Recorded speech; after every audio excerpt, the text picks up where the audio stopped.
Bonjour à tous, c'est Max au carré. Aujourd'hui, on se retrouve pour une nouvelle vidéo sur les fonctions concaves. On va montrer que si une fonction concave part de R+, et a son évaluation en 0 qui est positive, alors elle est sous-additive. Autrement dit, f évalué en la somme des deux éléments est inférieur à la somme de l'image de ces deux éléments par f. L'image de la somme est inférieure à la somme des images. Donc on va essayer de procéder, par exemple avec la définition de la concavité.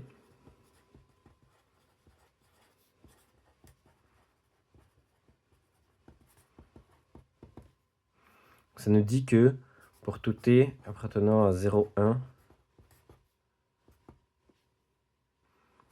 f tx par exemple, pour tout x, y appartenant à R+, de tx plus 1 moins t, y va être supérieur à tf de x plus 1 moins t f de y.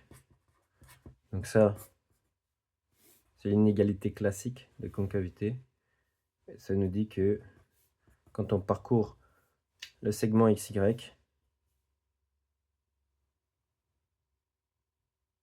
on va avoir l'évaluation dans le segment qui va être supérieure à la pente, enfin tout simplement la corde entre les deux segments qui est exactement cette partie-là. Bon, le problème c'est que nous on veut justement la somme des évaluations, on la veut de l'autre côté de l'inégalité, et pareil ça on va de l'autre côté de l'inégalité. On se dit bon, ça nous avance pas à grand chose. C'est là qu'on va utiliser une deuxième astuce en concavité, parce qu'on ne peut pas utiliser tout ce qui est propriété sur la dérivée qui est décroissante, tout ce qui est propriété sur la dérivée seconde qui est négative, etc. Parce qu'on n'a pas d'hypothèse justement sur la dérivabilité. On pourrait très bien avoir des fonctions affines par morceaux, comme ça. On ne sait pas trop ce qu'on a, on a juste l'hypothèse de la concavité. Ce qui vient après dans le cours, en plus de la définition, c'est la propriété sur les trois pentes. Donc, si on a une fonction concave comme ça, hop, et qu'on prend x, y, z ordonnées, voilà, et on regarde justement les cordes, et on regarde leur pente, et bien ça nous dit que la pente ici, donc elle est négative, elle va être plus petite que cette pente-là, et celle-là qui est positive, elle est encore plus grande. Du coup, on a une certaine inégalité suivant que x est avant y et y est avant z. On va essayer d'utiliser ça. Il va falloir l'utiliser en des points assez précis. Donc je vous laisse chercher, c'est assez fastidieux. Mais en gros, le but, c'est d'écrire tout ce qu'on peut essayer d'écrire avec l'inégalité des pentes. Et donc, nous, on va essayer de le faire pour les points 0, parce qu'il faut utiliser justement cette hypothèse en 0. X plus y. On a forcément x plus y qui est supérieur à x, hein, parce que on est dans R+. Voilà. Du coup là, hop, première pente, deuxième pente, troisième pente. Et que nous dit cette inégalité? Elle nous dit que la plus petite pente, c'est celle entre x et x plus y.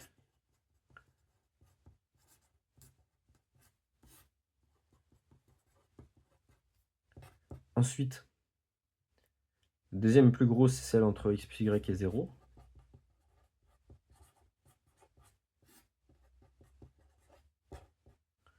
Et la plus grosse pente, c'est celle entre x et 0.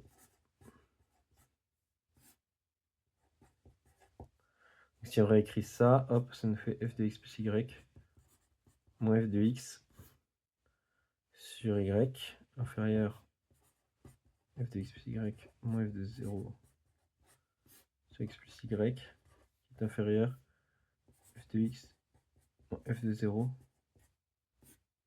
sur x. Bon, ok.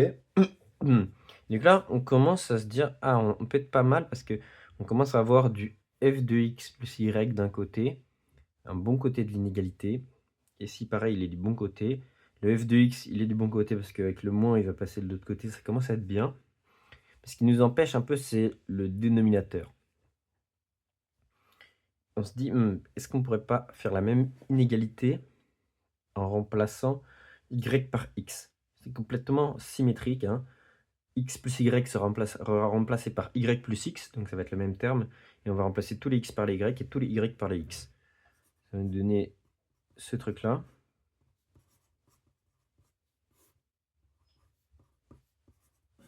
Ah tiens, le terme du milieu ne change pas donc. Est-ce que ça peut être utile?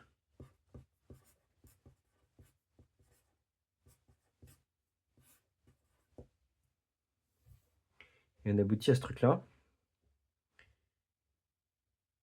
Et là, en fait, c'est terminé. Si on regarde plus près cette équation, on a exactement le même terme au milieu. Donc au lieu de lire les équations hop, de droite à gauche sur chaque ligne, eh bien, on pourrait les lire à la diagonale, c'est-à-dire passer de là à là jusqu'à là, en termes croisés, ou de là à là jusqu'à là. Et ces deux inégalités nous donnent, soit on part d'en bas, hop, on arrive en haut,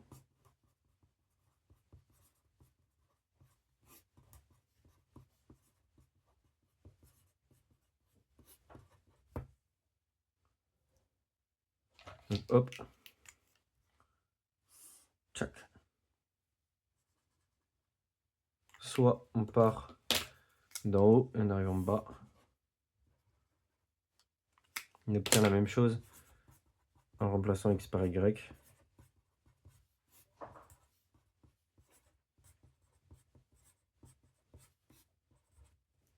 Dans tous les cas, on a la simplification des dénominateurs et ça nous donne quasiment l'inégalité voulue en passant hop, soit le f de x, soit le f de y de l'autre côté. On a bien la somme des évaluations et il nous manque ce petit f de 0. Mais bon, on sait que moins f de 0 va être inférieur à 0 parce que f de 0 est supérieur à 0. Et donc, ça nous donne bien ce qu'on voulait. Voilà, c'est tout pour cette vidéo. Merci d'avoir regardé.